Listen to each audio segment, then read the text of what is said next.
Gentlemen, Rosemary, welcome. Rosemary, let's start with you. So here we had a declaration that basically promised a national homeland for the Jews in Palestine. What basically motivated the Balfour Declaration? From reading all of your writings, apparently there is an evangelical angle, there is a Zionist angle, there's a colonial angle, perhaps a humanitarian angle. Let's start with the evangelical. Is there an evangelical roots for that declaration?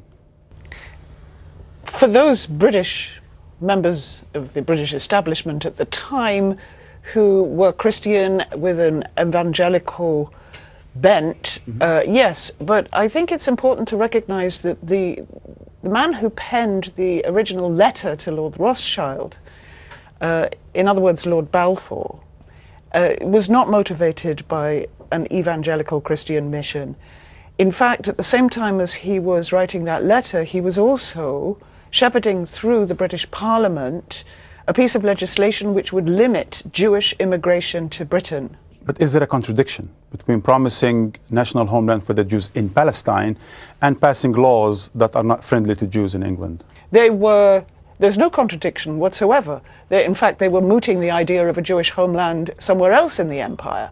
The British were in imperial vein. They thought it was okay to organize the lives of other people, to move groups around. They were busy in the First World War anticipating moving people from the Indian subcontinent to Mesopotamia, what became Iraq. They thought that was what you do. It's all part of the empire. Exactly. James, what I've read of Arthur Balfour is that he thought of himself as an instrument of the divine intervention, as a mystic Christian of sort. I think the religion aspect, to a significant extent, is a red herring. It was a profound contribution to the reason why members of the British establishment were so readily able to accept one of the key tenets of Zionist ideology, that the Jews were a nation, an ancient nation. They saw Palestine as the Holy Land, as the Promised Land, as the landscape of the drama of the Bible. Probably the primary reason for the Balfour Declaration was propaganda, in that in 1917 the British government was desperate to stem the tide of pacifism in Russia, the tide of revolutionary socialism in Russia, and to try to keep Russia in the war. At the same time, they were desperate to try to mobilize the full resources of the United States in the conflict. And it was believed in the British establishment that Jews held tremendous power in Russia and also in the United States. Does that smell of a bit of anti-Semitism? Absolutely. It was shaped by an anti-Semitic belief that the Jews control centers of power. In Jewish influence. Before we go to the Jewish influence, and on the question of evangelism, Avi? I think there is a view that the Balfour Declaration was inspired by knowledge of the Bible, sympathy for the Jews, and recognition of the Jews as an ancient nation. And according to this view, Zionism was a noble project, and the Balfour Declaration was a noble and altruistic move on the part of the British government. I completely reject this explanation of the motives behind the Balfour Declaration. And it seems to me that the driving force behind the Balfour Declaration was not the Foreign Secretary Arthur Balfour, but the Prime Minister David Lloyd George. And the timing is significant. November 1917, when Britain was not doing at all well in the First World War, and Britain was anxiously looking for allies from any quarters it could find. And the support for Zionism was based on a misperception of the British political elite, and by Lloyd George in particular. Lloyd George thought that the Jews were a really powerful force in world politics. He thought that the Jews made the wheels of history turn, And therefore, by issuing this declaration in support of Jewish national aspirations in Palestine, he would acquire a really powerful ally in the war. I think we have to be very careful about a distinction between the British desire to try and enlist what they imagine to be the weapon for warfare of winning over Jewish world opinion during the conflict and imperial designs. There were some members of the British government who thought that Zionism would be a useful way to try to secure British control of Palestine after the First World War. Now, there was a general consensus in the British government that obtaining control of Palestine was an important thing in terms of Britain's imperial security, because Palestine was supposed to act as a bulwark to Egypt and the Suez Canal, the artery of the British Empire. But I think it's important that we acknowledge that there are only a few members of the government who thought that Zionism would be a useful way to go about doing that. That there's no point in making enemies of the Arabs. The point is that there was a profound consensus within the government about Jewish power and its importance for the war. We have to remember that in 1917, everything was at stake. It wasn't just a question of sitting back and carefully planning. Decision making in London, aren't you? And yes. Across the empire, you certainly had the classic British Arabists, and you had the servants of the crown working in India, who had a completely different perspective on what was likely to be the consequence of facilitating the creation of a Jewish home in Palestine. I mean, there were those who were servants of the empire in the subcontinent who were worried of the effect that it would have on Muslims in India. And I'd like to suggest one additional motive, which is anti-French sentiment, because great powers are much more concerned with the relations with one another than they are with minorities and the subjects. Yes, the subjects. Yes.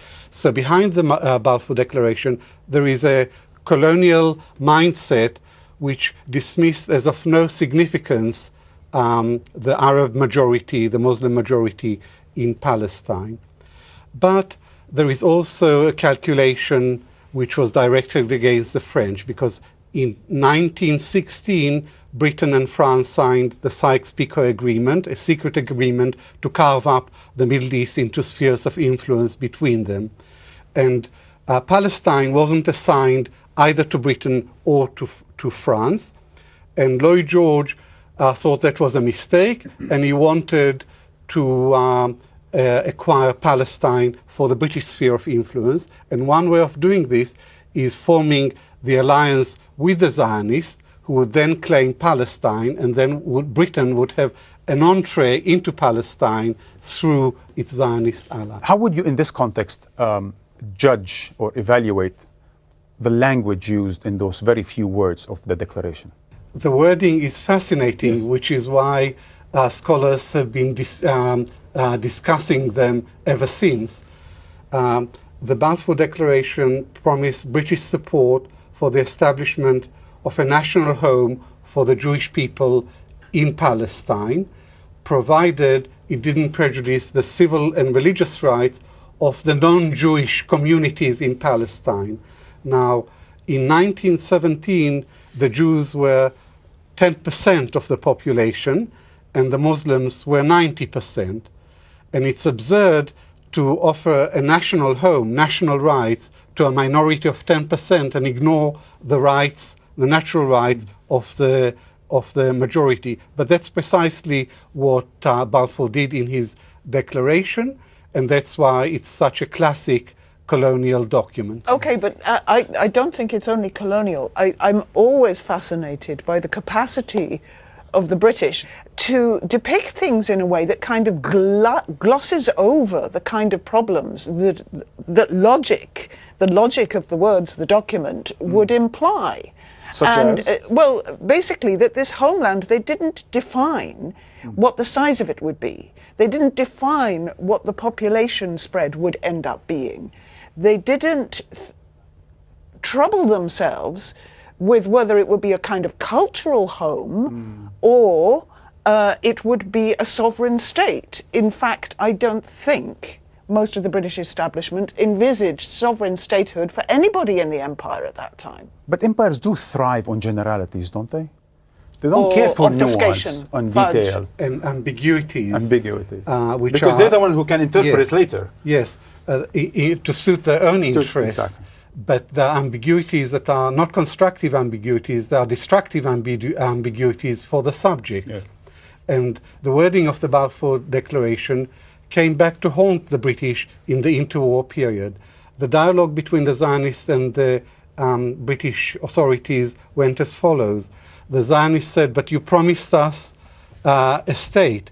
And the British replied, "No, we didn't promise you a state. We promised you a national home, which isn't the same." So the arguments continue about the meaning of the declaration. But didn't Lord ever George since. come back in 1922 or so and say, yes, we were talking about a Jewish state? Yes. So, I think that there's 2 points that need to be made here, though, about the terminology. The first is that when they were drafting the declaration, the focus was on its potential impact on world Jewry outside of Palestine. There was hardly any discussion in the cabinet at all as to what the future might be for Zionism. And a big part of that, the inability to truly understand the populations that were affected.